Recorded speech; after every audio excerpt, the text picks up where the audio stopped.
नमस्कार विद्यार्थी मित्रों, आज हम है मातृभूमि इस कविता का जो गीत है, इस गीत का हम स्वाध्याय देखने वाले हैं। इस कविता को हमने इसके पूर्व ठीक ढंग से समझ चुके हैं और इस कविता के जो लेखक हैं राम प्रसाद बिस्मिल, उनके बारे में भी हम पूरी जानकारी ले ली है। तो हम उसके बारे में थोड़ा सा सारांश में देखने का प्रयास करते हैं।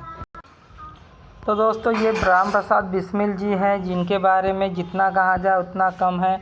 इन्हें एक भारत के महान स्वतंत्रता सेनानी थे और हमेशा अपने मातृभूमि के प्रति इन्होंने आदर रखा था, प्रेम रखा था और उसके लिए हमेशा अपनी जान न्यौछावर करने के लिए तैयार रहते थे। देश हित के लिए कोई भी कार्य करने के लिए राम प्रसाद बिस्मिल हमेशा तैयार रहते थे। उन्होंने बहुत से प्रसिद्ध गीत लिखे थे, जैसे सरफरोशी की तमन्ना, जो हम 15 अगस्त और 26 जनवरी को हमेशा सुनते हैं, जिसके वजह से हमारे मन में एक प्रकार से देश भावना, देश के प्रति कुछ कर गुजरने की भावना निर्माण होती है। तो इस प्रकार के गीत उन्होंने लिखे हैं। बहुभाषाविद थे वो, मतलब बहुत सी भाषाएं जानते थे, बहुत बड़े साहित्यकार थे और सबसे बड़े एक बहुत महान स्वतंत्र सेनानी के नाम से राम प्रसाद बिस्मिल जी को जानते थे। उन्होंने काकोरी कांड को भी अंजाम दिया था। जो काकोरी कांड, जिसमें उन्होंने जो ट्रेन लूटी थी, जिसमें अंग्रेज पैसा लाते थे, उस ट्रेन को उन्होंने लूटा था। तो ये सब चीज़ें हमने कविता के माध्यम से देखी है। कविता में किस प्रकार से मातृभूमि का गुणगान किया है, उसके बारे में भी हमने जानकारी ली है। तो आज हम उस पर आधारित जो स्वाध्याय है दोस्तों, उसे समझने का आज हम प्रयास करते हैं। ठीक है, तो अभी चलिए हम स्वाध्याय देखते हैं। तो पहला प्रश्न है दोस्तों, मातृभूमि की विशेषता है। तो कविता के माध्यम से आपको लिखना है कि मातृभूमि की क्या क्या विशेषता है। तो हमने इसमें इसके पूर्व देखा है, तो चलिए देखते हैं इसके उत्तर। मातृभूमि की क्या क्या विशेषता तो हम मातृभूमि की अगर विशेषताएं देखते हैं तो हमारी मातृभूमि ने हमें श्री राम कृष्ण जैसे सपूत दिए हैं, ये एक विशेषता है। समुद्र नित्य इसकी पद रज को धोता है। आपने देखा था कि हमेशा समुद्र जो है हमारे मातृभूमि की जो धूल है उसको धोता है, उसके पैर को नमन करता है, समुद्र इसे प्रणाम करता है, ये हमने देखा है। और मातृभूमि का पुण्य नाम है, ये मातृभूमि का पुण्य नाम है। पुण्य यानी पवित्र नाम है। ये चार विशेषताएं आपको देखकर लिखनी है। और कोई विशेषता आपको लगती है आपके माध्यम से कविता समझने के बाद, तो उसे भी आप अपने जरिए से लिख सकते हो दोस्तों। दूसरा प्रश्न है, कृति पूर्ण करो। दूसरा प्रश्न कौन सा है? आपको कृति दी जाएगी, उस कृति को पूर्ण करना है।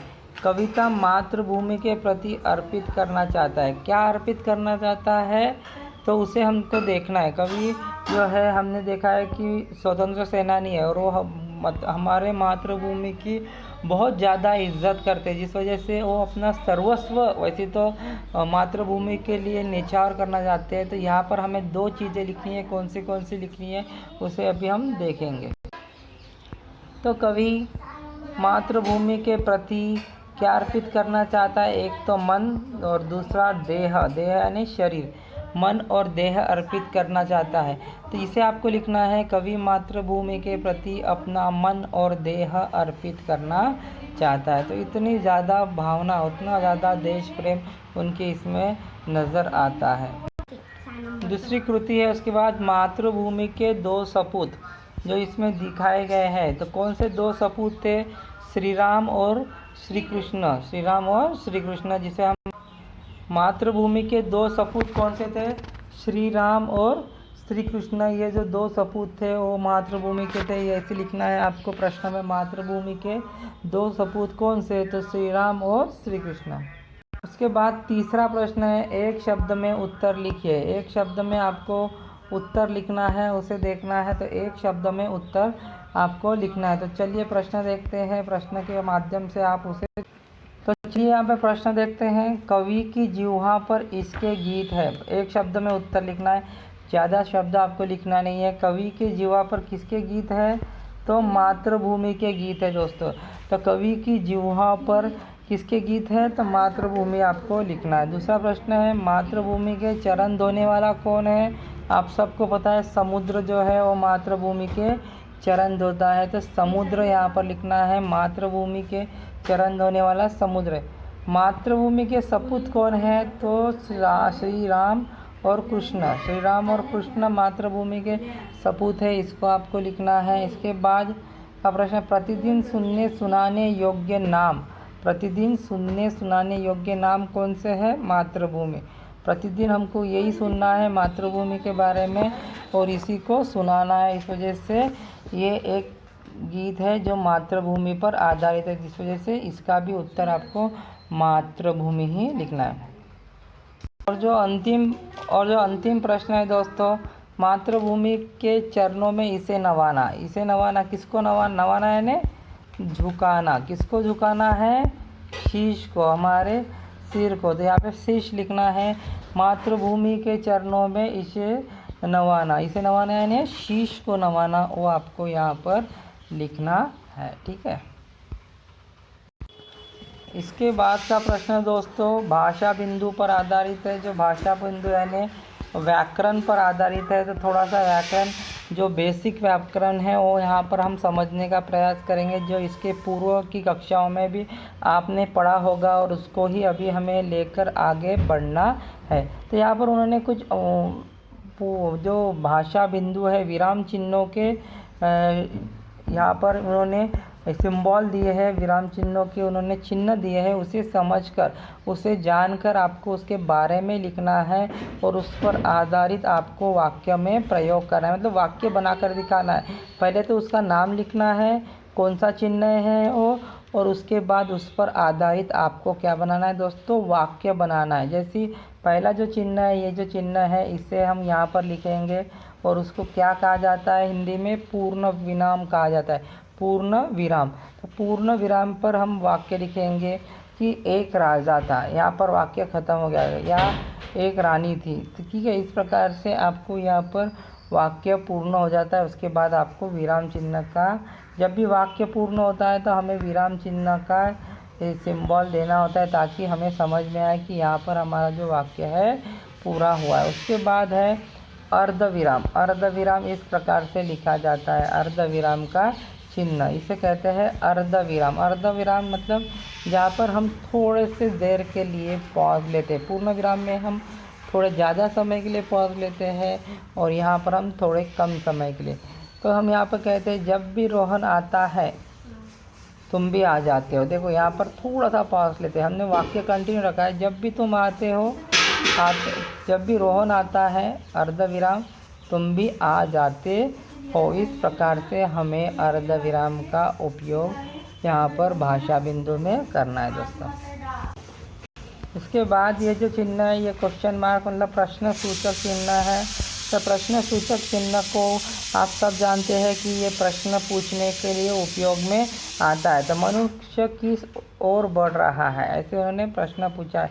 तो ये प्रश्न है, हमें उन्होंने प्रश्न पूछा है, ठीक है। आपकी आयु कितनी है, ये प्रश्न है। तो इस प्रकार से जब भी हम प्रश्न पूछते हैं तो उसके बाद प्रश्न सूचक चिन्ह लगाना आवश्यक होता है दोस्तों। तो प्रश्न सूचक चिन्ह भी हमारे भाषा का एक महत्वपूर्ण पहलू है। उसके बाद एक छोटा सा चिन्ह दिखता है डैश का, उसे हम योजक चिन्ह कहते हैं। क्या कहते हैं? योजक चिन्ह।